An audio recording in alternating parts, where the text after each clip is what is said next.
إن الحمد لله نحمده ونستعينه ونستغفره ونعوذ بالله من شرور أنفسنا ومن سيئات أعمالنا من يهد الله فلا مضل له ومن يضلل فلا هادي له وأشهد أن لا إله إلا الله وحده لا شريك له وأشهد أن محمدا عبده ورسوله أما بعد فإن خير الحديث كتاب الله وخير الهدي هدي محمد وشر الأمور محدثاتها وكل محدثة بدعة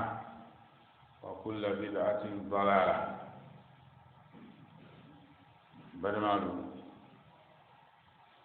أما بعد فإلى موضوعنا حقوق زوجة على زوج. أنا سلسلة أنا يرقوله كلما فلا حكي سونكا أنا يقول ما ألو فلا براني حكي ملما بيولا تنوين الذي كوني مالو أمرا أوبا أني مسو حكي جيما نقول دمنا ولو وفور كاني لوبين كجرا كبو أني دبانسي شامن كلا فولا فولو وبي بروماتي ليه muso furu fɛn o le furu ni kun ye k'a yira denmuso taale a furu fɛn furusi dɔ bɛ kun na n b'a wa sɔrɔ tɔgɔ fila ye fɔra furu fɛn fɔ waati ko nin de jate nin de furu fɛn ko jate nin de sadaku ye balima lo différence tɛw la tɔgɔ le sɛnsi dɔw ye maninkakan ye dɔw ye arabukan ye sadaku o ye furu fɛn o ye sadaku ye sadaku ye arabukan de ye arabu de y'a fara furu fɛn ma ko sada an ko furu fɛn an ta kan ida fɛn kelen de y'o ye an kana o translate kɛ ni ne ye sadaku ye ni ne ye furu fɛn o tɛ yen o tɛ sɛbɛn kɔnɔ furu fɛn i b'a maninkakan fɔ sadaku i b'a arabukan fɔ fɛn kelen de ko ye naam hali arabukan yɛrɛ lɔ a tɔ kasi a kɔɲa kasi arabukan nɔ naam a ye fɔra a ma mahar a ye fɔra a ma sadaq a ye fɔra a ma wujura a ye fɔra a ma nihla o bɛɛ arabukan fɛn kelen de tɔgɔ o bɛɛ ye idan anu ta kan na ko furu fɛn furu kɔtɔ femina furu sabatitɔ femina o de ka ko furu fɛn idan an bɛna kuma o kan juma tɛmɛni muso hakɛle a furu fɛn k'an ye muso furu fɛn di alu ma k'an ni lɔdiya ni a di ye a bɛ taale sadaquhun wa aatu nisaa sadaqatihinna ala k'a kɛ a bɛ taale a bɛ furu fɛn na bi muso hakɛ filanan an ko muso hakɛ cɛma n ko taran fila ɲɛla yiri ko ani hakilila ko ɲala yiri hakɛ min ye ni o ye yira ɲala gbɛlɛko le o muso hakɛ min ye gbɛlɛko ye ani min ye hakilila ko ye an ye gbɛlɛta o le kilemira fɔ o lon a filanan nafafa muso dépenser muso balo o ye cɛ ka hakɛ le o ye cɛ ka a hakɛ le o ye cɛ ka من حقوق الزوجة المادية وجوب نفقتها على زوجها، وهي تشمل الطعام والشراب والملبس والسكن وسائر ما تحتاج إليه الضرورة. نفقة مسوحة دولي أتشيكا ديبانزي ووجبياني تشيكا على برو على كلا ديمبرو صلى الله عليه وسلم. نفقه ديبانزي كم يدنا وكنا بالو منتا ماسي كايروكو أنا مكوت من ضرورة جاب الله فانغرتة على يعني كديانة على كديانة كوتة وآيات ما جاب أما ديبانزي. إذن وشيكا جاب عليه أني نقطع مالك أمامه أنتل سلطان فيا ولا تياني موسامبلو وتياني موسامبلو أنغا من لون أني مولي سلا أما كبريا مولي سلا أما بعد ما ميمو ما كومي لون إمامو مني بنا لونا إكنا سون في قصي وماتو بمباريا من تبع مسؤول تشي بالولا تشي مسؤول بالولا مسؤول دين إدين إلى الديو المسؤول إدين إلى البالول حكي إلى الكا كوا مسؤول كتشي madamali basi te mais madamali wole kana wake diagu ya e musoka chelo kungole che kungole muso balo e badama ay ana saliya kuna nyami kitaban wa sunnatan woleni hala dita e maduye ana figo kitabul lo anu yeto anu mo beta bo anu e mentala le wala kuma lulo mi sabati langana mala anye kamla anya molu ma fana kotuni allani mununa kitaban wa sunna mi sabati ni mi la beni ala kitabulo ala makano ani rasul makan mi na beni wolo anu yo le tala nada kuma chama ye muso dépenser kolo وكما في المذهب الحنبلي ما كم يقولي لون بام تفهم الفولية أنا يا ولي مثلا مدة بي على مدة بقول بنيتو على لا كتابولو أنا رسول فيه أنا يا ولي تلا كو خلاصة كو دي بعد معلومة نعم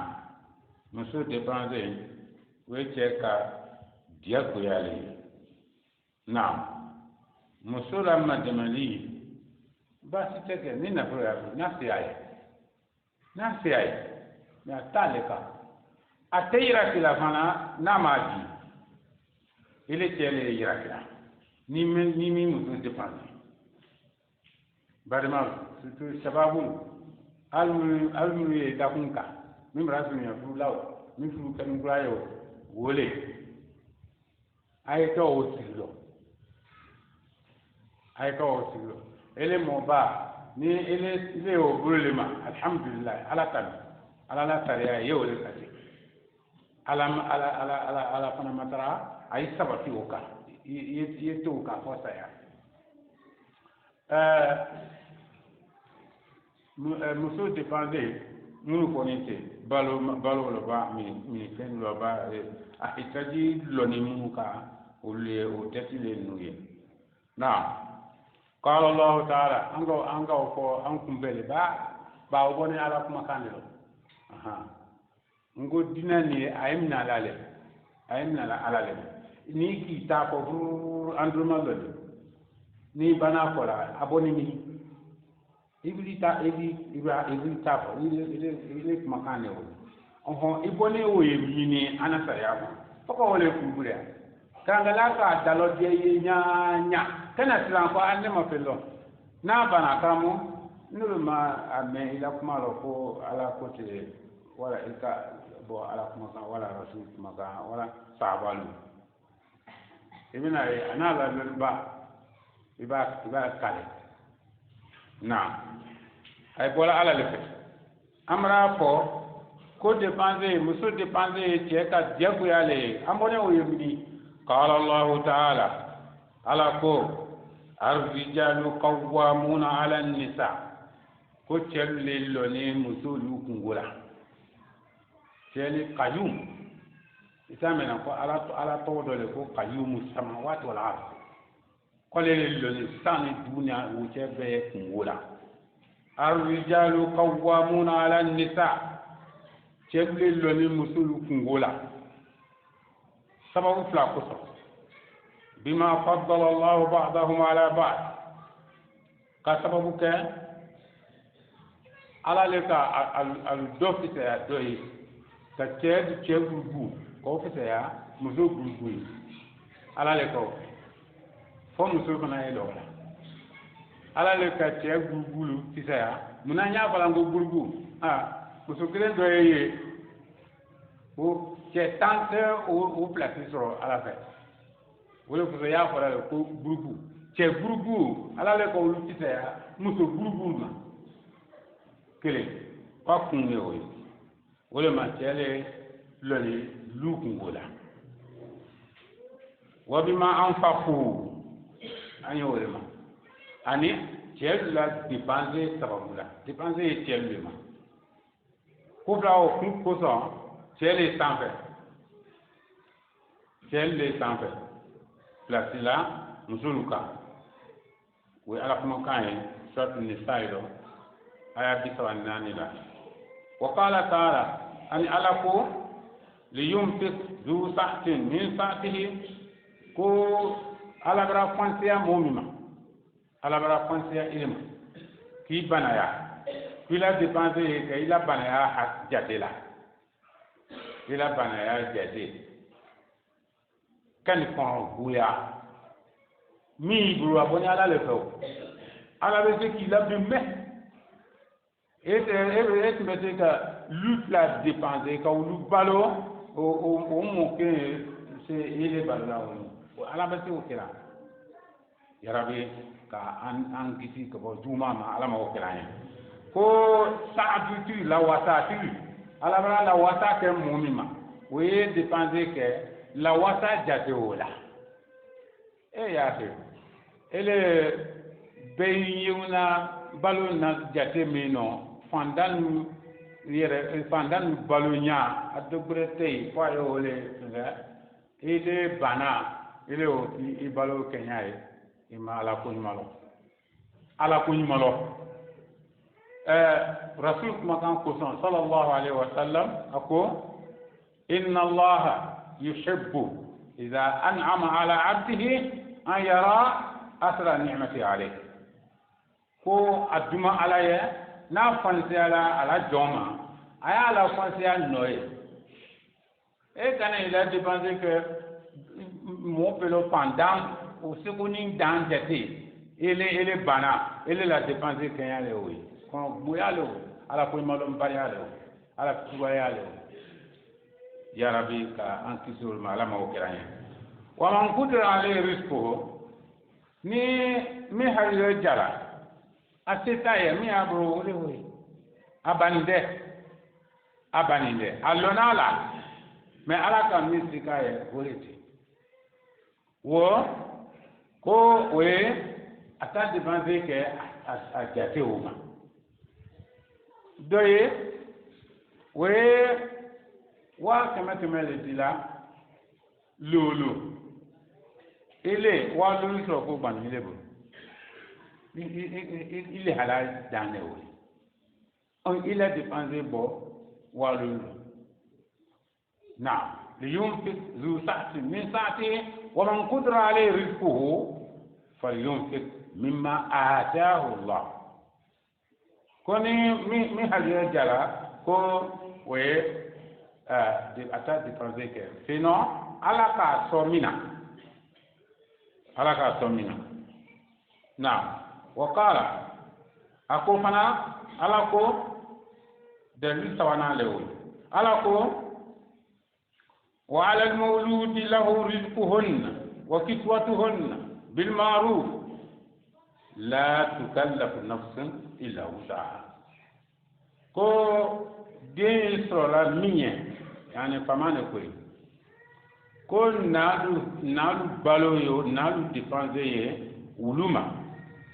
naalu dépense ye cɛluma wala al mawludi lahu den soroli min ye yani den fa ko min yo ma rizquhunna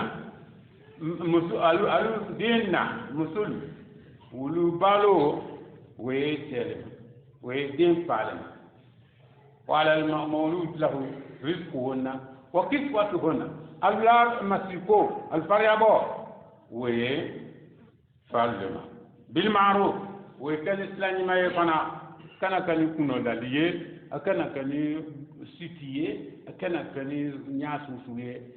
بالمعروف أي كان على من مولاني ساليا كنا فوقاي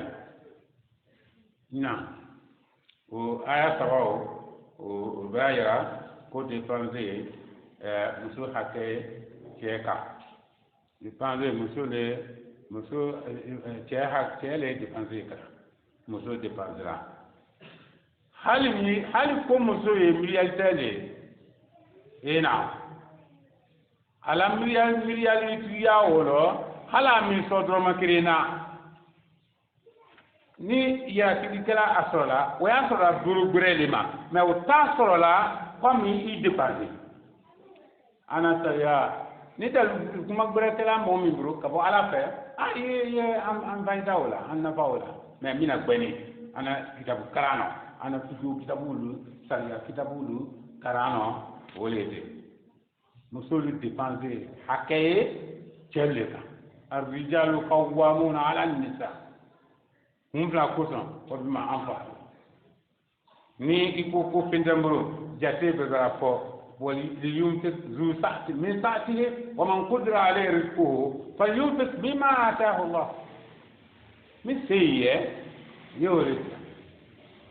إذا ديباندي بين التيل على وعن جابر رضي الله عنه أن رسول الله صلى الله عليه وآله وسلم قال في حجة الوداع ko rasulu ka fɔ ala heji fɛ wolon gane asila bane la ima ya ka fɔ ko malala ne ne alu ni ɲɔgɔn bɛ sangbɛrɛ olu ma kɛ tun a ko kamanili o lɔ ittaqullaha fin nisa ko cɛlu ko a ye sila ala ɲɛ musul hakɛ lɔ ana sila denba an-nasihul amin wole kumakan ye wole ko a ye sila ala ɲɛ musul hakɛ lɔ fa innahunna awanun indakum bo aliye ka famale ayuru aliye alla marale koro awanu abra abdullah yo don deye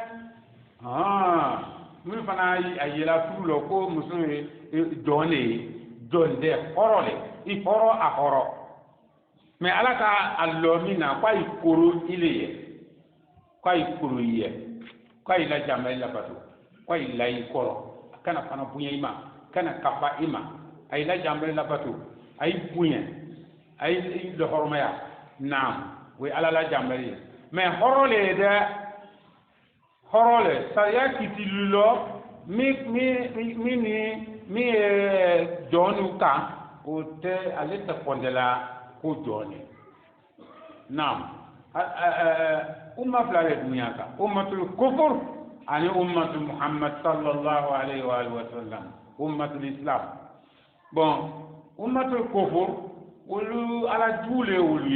ulu bani ala lo kala sitwaya ulu mangutu ni anta mangutu difference bale awula angana nyine kasri ka ulu ta mangutu dota kana o bla antal ummatul kufur ulu mangutu yani musul takelo tonyoli alkana kan marasa Allah kuma yira sutra kanula ko tahrir mar'a قال إبراهيم سو خريا على أفك على الدين كركان لا هو كسلام حكي سلام ضعف الإيمان والعلم سلام لمن يلامفني لمن يلامفني المبني الذين دني لا أتكرنا أتفهملا وموسو غروغو لونغا شا ولونغا شا فنا عليا ولي حكي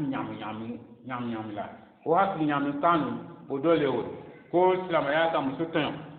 muso ta biro afrique muso ta mabiburi muso ta keta kabaka muso la borolo ka ala tu bona silahol anno lota jama kurumunu ya ano al mabone ala dina karana wole ibaso wole lo atiya ala muso fana nisfu mandon transféré musui ita karama mandon mumele musui islam ya ko kuma lo sunyalo muso che bon muso we tranjaki che we tranjaki donné te la balra muso ida muso braka uma ire ta fani sama ya ko lo me alu kan mi mo we o alu ni kanu alu afeka o la do an ida ani mabo ani kromalo antale koro ana here o lo kuna dia o lo saada o lo here mu me baraka mu me abe o lo anta naam ya rabbi ka annafa jama ala ma kelani ko islam alanye musul hakelo bo alwiye ayla mara korole akhadtumuhunna bi amanatillah ay ka alumna ta kalumna alupalla ni alala lana ni ale alala lana dia difa ate atra pabro amona pabro la moliburu mima adia aduma faye ala moni ala lana dia ya ka bo ele brawa ata afabra o kara ala do dife ata afabra ni hakem ni ikana o hakem ni hakemima mi ala société ikana o different akana o different bi bal ayo maka hole na aika alumna bi amanati llahi ni ala lana diale anato lana diale ka amalo kwana to baloka amalo kwana to troyaka amalo kwana to saboterika amalo kwana to afrute na banzam menkama la atito mena afabra ilon ka sane amana wele lana diawo lakini la kadima idan akhasmuhunna rasulukum kainti aika musulmina alufalla bi amanati llah ni alala amana li على الأندياء واستحللتم فروجهن بكلمة الله أي فنك ألا تفضلوا أي ألا تفضلوا لا دعا ني على لا كتابولي على لكو فانكحوا قيفوك أي مسلم فانكحوا ما طاب لكم من النساء أنكحوا الأيام منكم على لكو على لكو قيف مسلم aika muso fulu ni alala maoli aika alla tafidul mina tantere ya rabbi mandunu dimsulu ka wala tanzi ko sabati aliye alama wakela aika alu to la tan wole lo nani la tan o tinyara ibra aika wala la dali oke alala kuma kanela ala kumite fankiho ankiho sufonya foyo pla nurta alin nisauta kaya ay musulfu na ay ko oke ala kuma kanela wala huna alaykum rizquhunna ana kurba mawdu wole depende ko alu balo e alulema المسؤول بالو يألك ولا هن عليكم كل عليكم با مسؤول ضمن لا ama ko alaykunna alaykum jawle koy wala hunna alaykum rizquhunna albalo wayaluye aluka aluteluka wa kitwatuhunna ani allama tilko وحكى الوية أيكا بالمعروف أفنى كني سلاني ماي ككوني ماي أي كني ككوني ماي رواه مسلم أنا كتابو بلو تحاني كنا بنو قالوا سلامي مسلم بخاري أن مسلم بخاري مسلم حدثني رسول مكاني ولله بعد ما على مكاني تي أني أني تلا مكان صلى الله عليه وآله وسلم يا ربي النفاق جامع على موكرا على من غنيما كباكوا على باتو تو أنو لكم غنغوي بلو سنتو تو كامين كاكي ولي إكوكو محمد أشهد أن محمد رسول الله محمد كرسول كامو فيه يوليتا ولا على صوت لا كبرى سيا فيو هو على لا تلا ديني كام بسبب ما على موكرا أقول قولي هذا واستغفر الله لي ولكم ولسائر المسلمين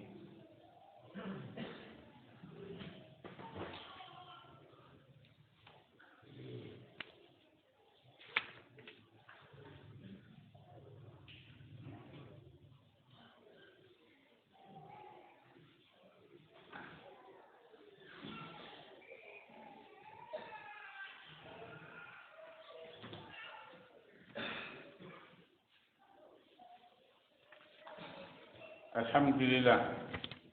والصلاة والسلام على رسول الله وعن معاوية بن حيدة رضي الله عنه قال قلت يا رسول الله ما حق الزوجة أحدنا عليه معاوية فاوتني قلت الحمد لله الذين عليه كتوك رسول الله ولك على في أمه كو رسول ينين ando muso hake muye aka am musulu hake muye anka ako qala rasuluko an tut'imaha idha fa'imta ika balo miso isikule we bande kafate kono duyate ika yemi sora to ele o ni dumna to yala dum no أن تطعمها إذا طعمت وتكسوها إذا كسيت إلي مصر لا فيابولو يا أتاجم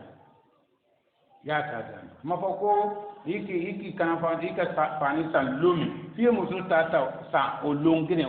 kuma tauka I fariabola kuma korole fariabola ya fariabola bana ko na longo sina ko ومن قدر عليه رزقه فلينفق مما آتاه الله مسيه يوكل مسيه يريتا فاريابولو يا فاريابو يسبو دانا ولا تقبح ني ستناتنا أيشة كراكوي ko ne ani ni uli dakirin kono uli blala nyona adama de yan wanyale o mi anta juyala we ko borelle ate bante ba imuso fe chefe ko borelle we anu lelo nete ala ka lo amena bla nyon ababa zikini kuma bla nyon o ina mune fo mandun to yo ko mandun pelo pitama mo flao olu te bla me alula bla nyon na ma fe yo di la fenga alitu ke la ko wala ba yirema olu bla nyon ko lilinte ko wanyoma anu ta lilene anu ta koro wala ka tebana na kuma lo sinalo le ba ko i balwa mino ya balo i masila ya mati mena bla ay bla nyona kana la amateya qawlan wa fi'lan lillahi atayati ku kana mateya kelilo ani folita ne ni chedu ko la mudoka ni du hali motese min dul la kala ko o ni le mo fo e jiso de ma fa ça fait tashaqi bon oui la tejuyali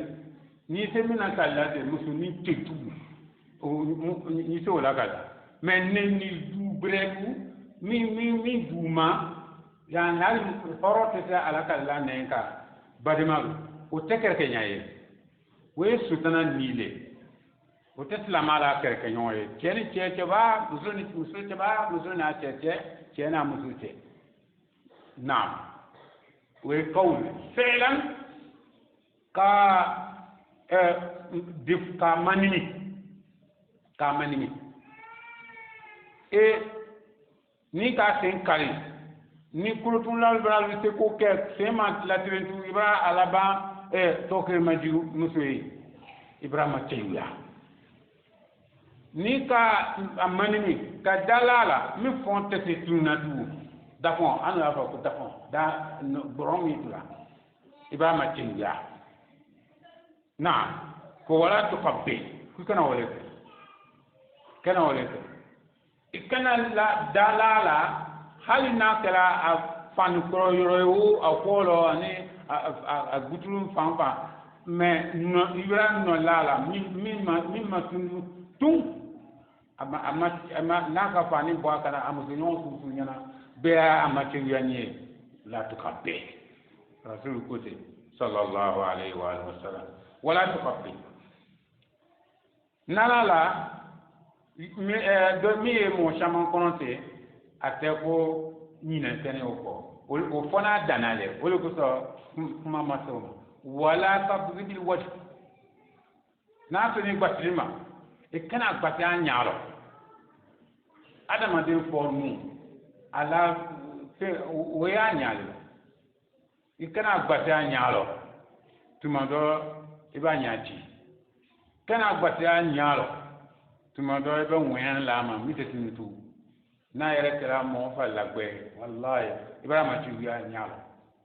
e kana gbata nyaalo ko wala tadribil wajh kana gbati anyalo نعم وفي رواية ولا تهجو إلا في البيت هاي رواية فنيا دولو كو نيبي تيالا كولا تونكو سون جويا تي تيوليسلا تي مسو تيون تي جويا تي ني جويا تي bon كولا تون بروما كيتالا كما لوبا كيتالا لحلال لو bon aya lon ko ala ibrit ala ko la ton won leka ko naka wadrubuhunna mifo wahjuruhunna fil madaji ko ni zitra musula bon ko la ton dodo ay kala waleka tekla ni juya greka ton burma ay kala ko la tonne na ina pake muso su kasha doya o taw nyana ko alele yere bi tere ile lawo dena kuma ko ile ite alela ko ya tuso bo ay islam ay tubi la na'am rawahu abu daud wa ibn majah wa ibn hibban wa hakim wa ahmad wa bihaqi sahih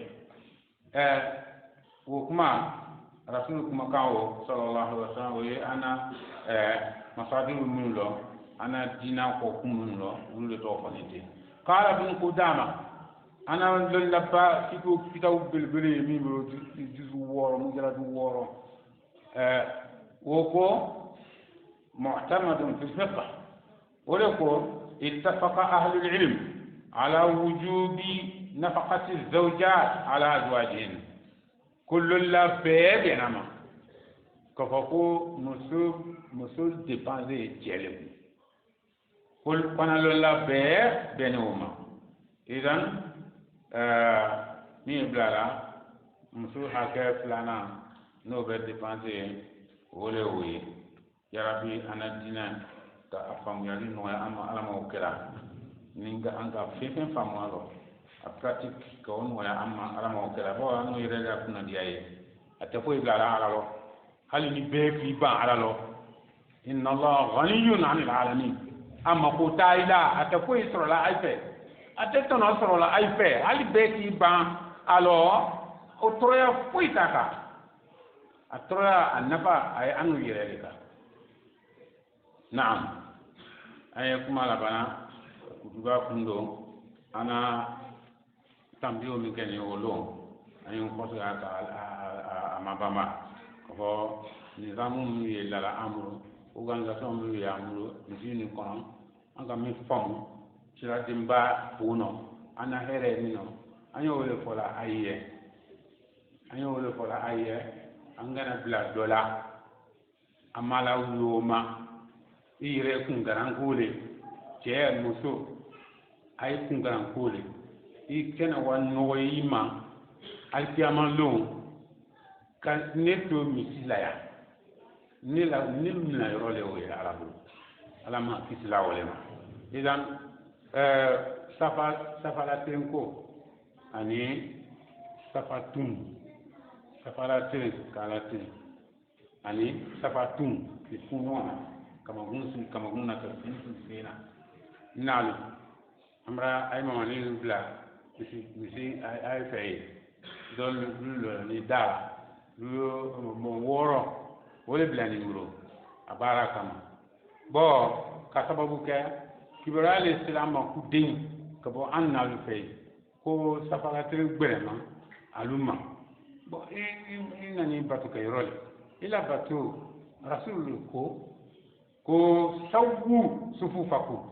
fa inna taswiyata as-sufuf min iqami as-salah enani kuna ni sela loro ila kila dimba ko safalo kanya sela lo dole idan ala anuta odute andani kanute ana adamadina organisation te ala la saya kenya anga min kara anyo wole fora moluye celu fana beti bon kase ko tolma masa ango ngo celu bojuna musul ye muna nota rasul tere cel musul albetre dumale wala ko rasul ta tere kala musul le bojuna celu so kabo na ka kara mubla bisundo an celu suni ka sani yani tasbihu ni baqiyat salihat musamayat wa khalati yani o ba musul garabo wala wito muma ana sariya kono musoni celu manga ka minaji nyona ka kursi nyona o manga o te ana samaya joyi o makaran ko son wala na la ni we o te musul te bola celu sro ka bo me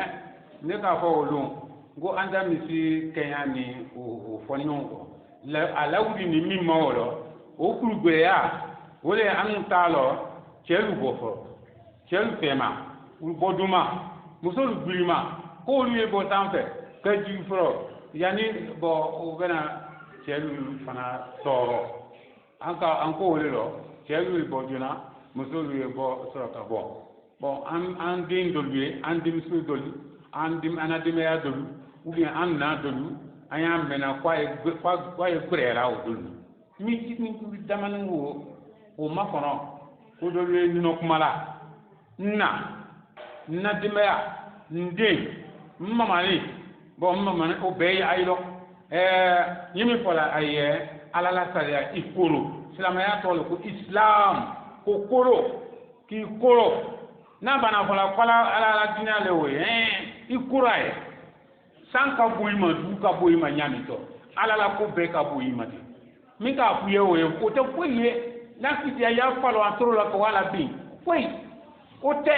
me ala la dinare la tenima ikoro an dinare angana frati fa ilo ala nyalo ay o mla ay mo niti damani celu fema o ni tra mo bla ay la o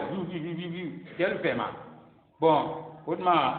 o wati ni o mitini ay bien ay ni lo poli ko ma kon celu fana na dini o pepe celu fana dini jamale blani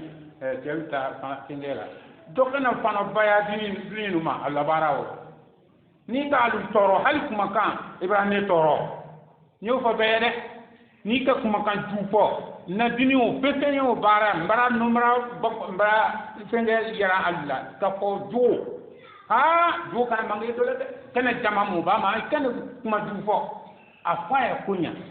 bon no mamangren dimino ni min ka obe fi kafa ka ay jafa mamra la bu bran ko kafa ibiri yereta dinin ko ku kana do musul la dafe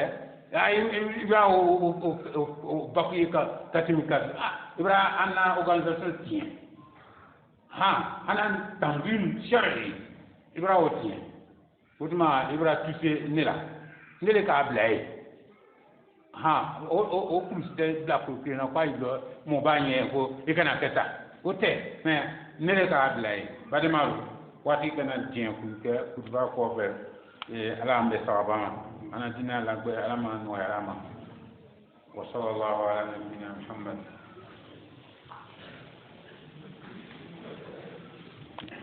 Allahu akbar.